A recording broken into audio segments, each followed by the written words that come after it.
So one of the important things that I teach in my program is first self-analysis. There's a questionnaire, which is an assessment, and it's unlike other assessments because it measures your thinking and behavior when you're in the posture of influencing someone.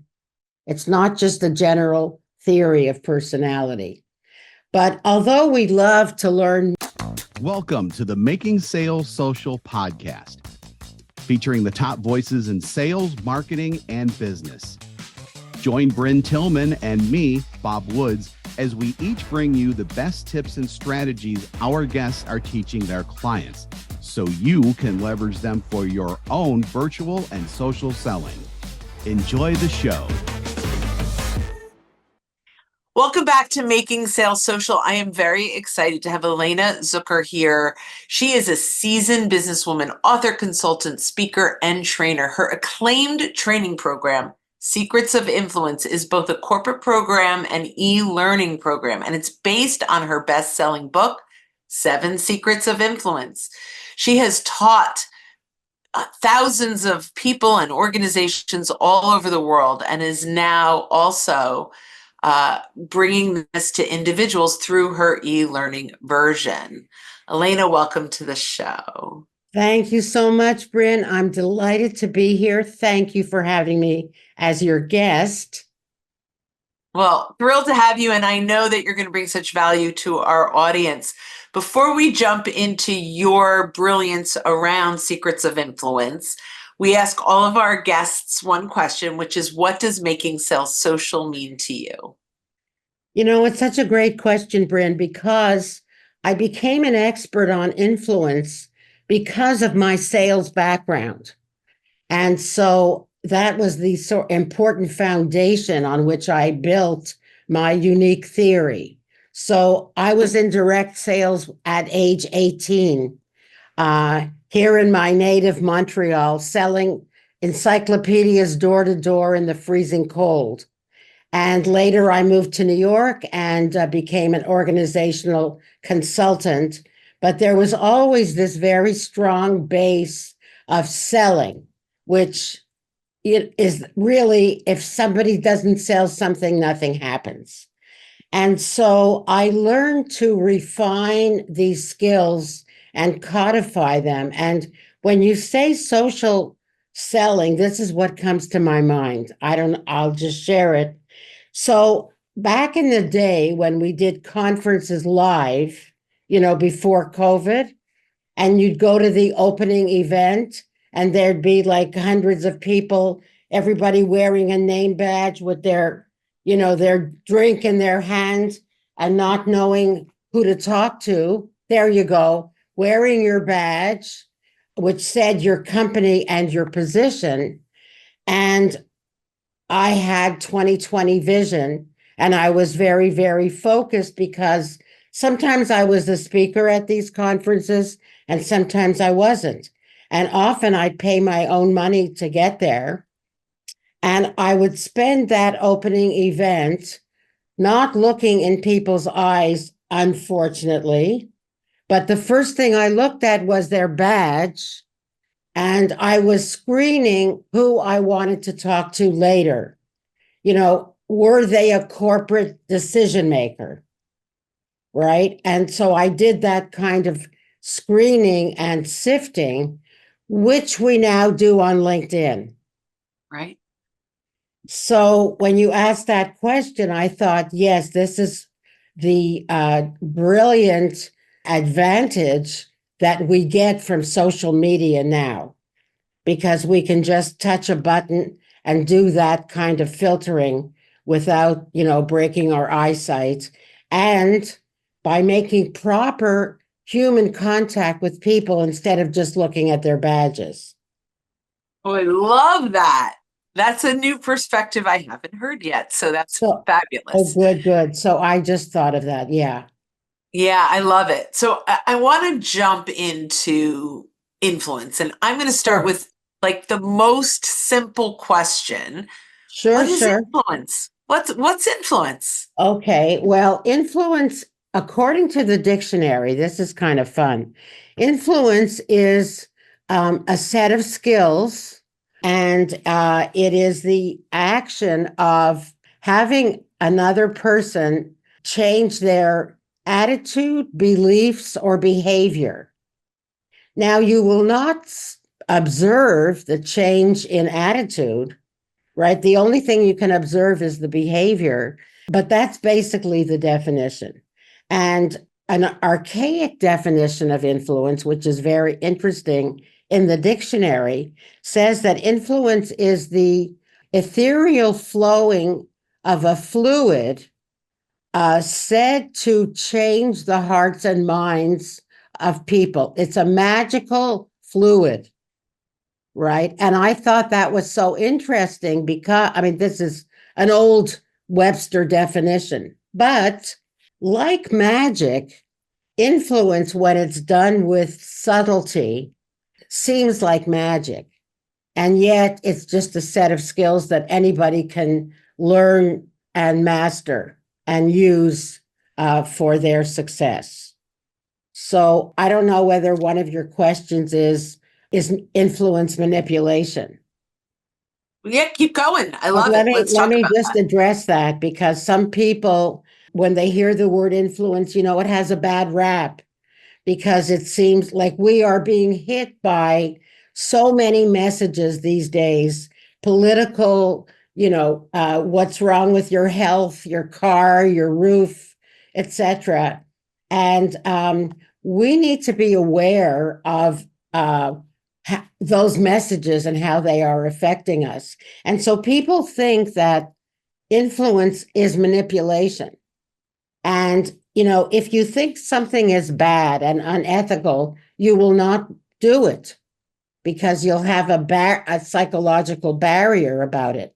And so what I say is that there's influence is a power like electricity or nuclear, and you can use it for good or bad, right? And it's powerful. If the better you are at it, the more powerful you are.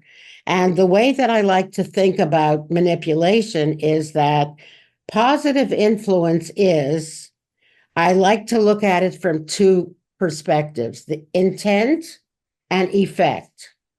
So the intent is, are my intentions honorable? Do I intend to give you benefit, teach you something, make you better in some way? So that's my honorable intention.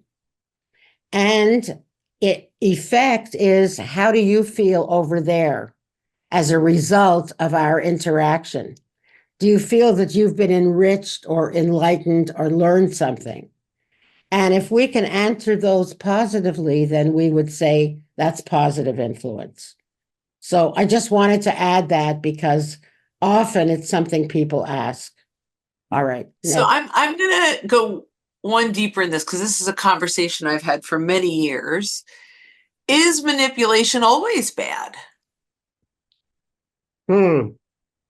It's a great question.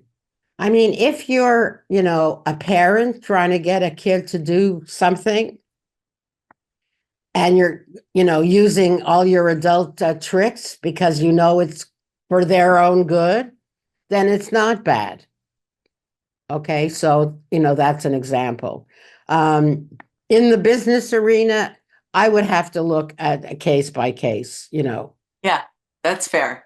Yeah, so in manipulation, we think always as people, but we manipulate data. We'll manipulate even programs, right? So it's always been a question, because it really, that even more than influence, manipulation has this really bad connotation, but I don't believe it's always bad. But I thank you for it's a case by case for sure, and I love that. I will say, as a grandmother, I am No manipulated way. by. Oh yeah, I have two beautiful babies, but Wow. I am manipulated by them all the time, and I'm Right. You're not just, complaining. I mean, absolutely, just putty in their hands. Absolutely. Yeah, so that's kind of fun. Yep. So I'm a bubby, and I love it. Oh, I love that. So let's just talk a little bit about influencers. Is this a skill that they're born with? Can you learn to be an influencer? What does that look like in your work? Well, it's a great question, Brynne, because like I had this trademark and this book, 25 years ago before we had YouTube and Instagram and all of that. And so the word influencer, as it's used in common internet lingo, means, you have 500,000 followers on X, right? And this is not that. So, what I am selling is a set of skills. I like to say that influence these days, it's not what you know or who you know. It's what I call portable power. So, if you get laid off or your network disappears for some reason or another, you carry these skills within you. So to differentiate this from the influencers, who have, selling a cosmetics brand or something, this is not that. Now, you can have very strong influence skills and be an influencer as you are. Thank you. I try So to influence for good. for good, right? And so what I came up with on using the foundation of my selling skills and then my later getting graduate degree in organizational psychology, I wove together my real world experience and some academic rigor to create my own unique theory of influence. Because I find a lot of people, I'm not saying who, but have never really had to sell for a living and are, peddling influence. And really, the only way you really get to know is from failing a lot, which I did, and learned a lot from it. And so, what I'm teaching, basically, I am teaching people a way to have more confidence and more options when they set out to influence someone. And so I just want to, as we said earlier, we're being bombarded by so many influence messages coming at us.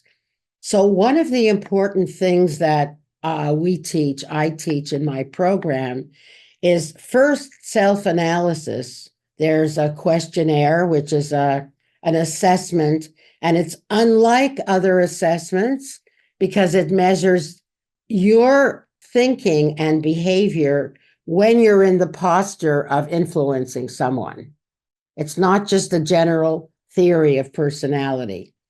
But although we love to learn me, right? We all love to take these assessments. That isn't really the most important lesson. And you know this from Selling 101, that the most important lesson is using, there are 6 styles, which I won't go into now, but people find out what their profile is across a spectrum of 6 different styles, strengths and not so strong. And then we use that as a prism through which to assess the influence styles of the other. So, I say it's like having better radar.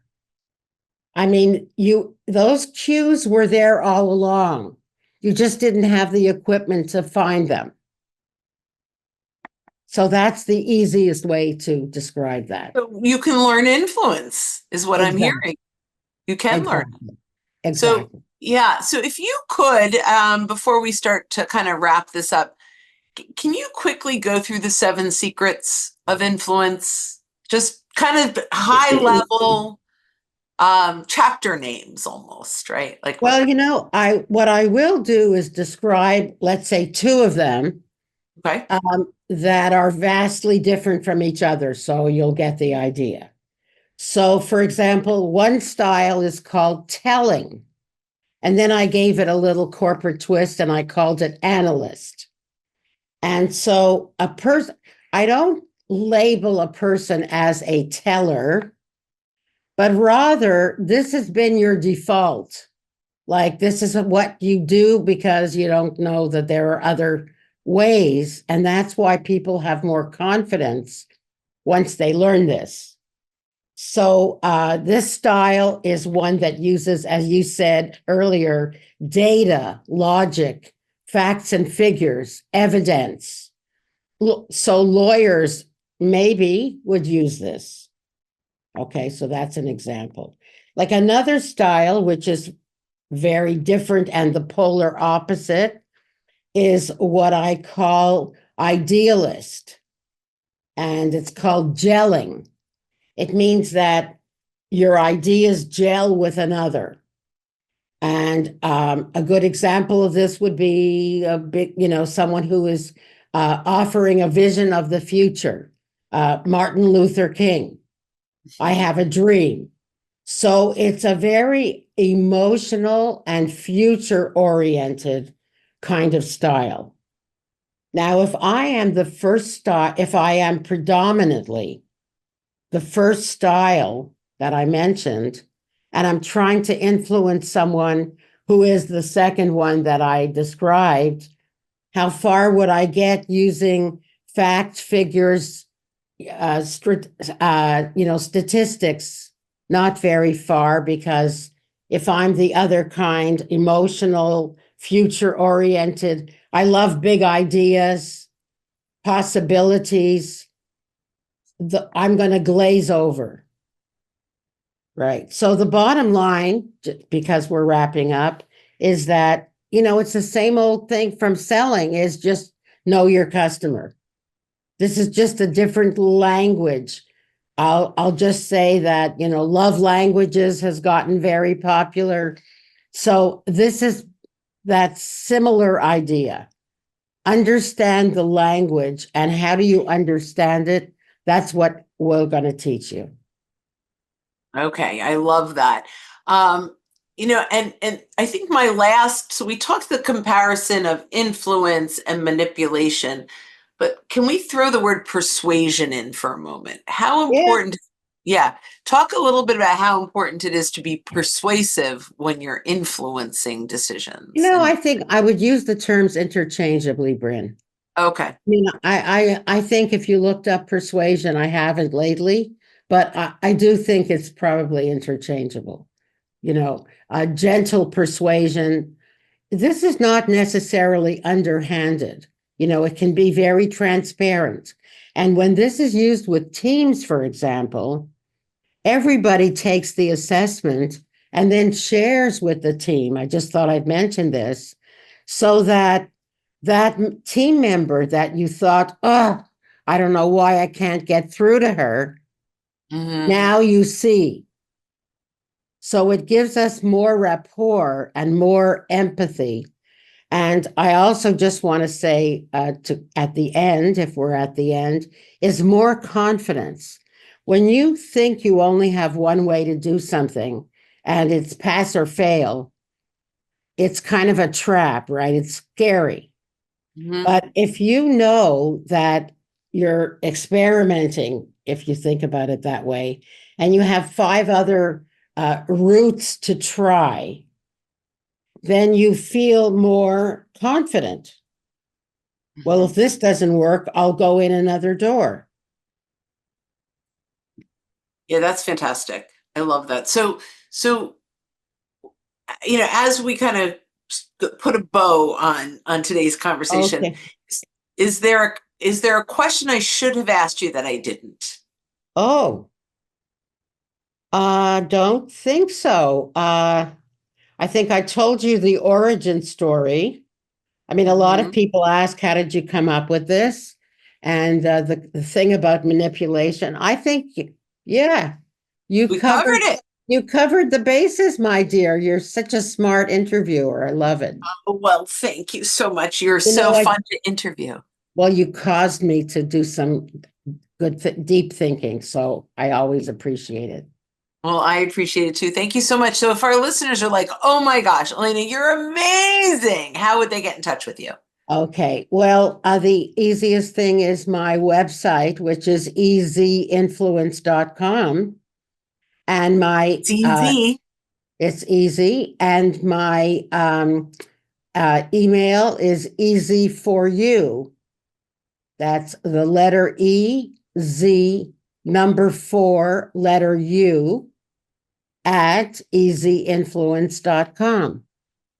That's awesome. And I believe that and your phone number are in your LinkedIn profile. Everything's in my LinkedIn profile, and I love to hear from people. If there are questions that this smart lady didn't think of, or if there's anything you want to ask me, please don't hesitate. I love that. Thank you for all of your insights today. And to Thank our, you. gosh, definitely my pleasure for sure. So, and to all of our listeners, when you are out and about, don't forget to make your sales social. Thanks for watching, and join us again for more special guest instructors bringing you marketing, sales training, and social selling strategies that will set you apart. Hit the subscribe button below to get the latest episodes from the Making Sales Social podcast. Give this video a thumbs up and comment down below on what you want to hear from us next. You can also listen to us on Apple Podcasts, Spotify, and Google Play. Visit our website, socialsaleslink.com, for more information.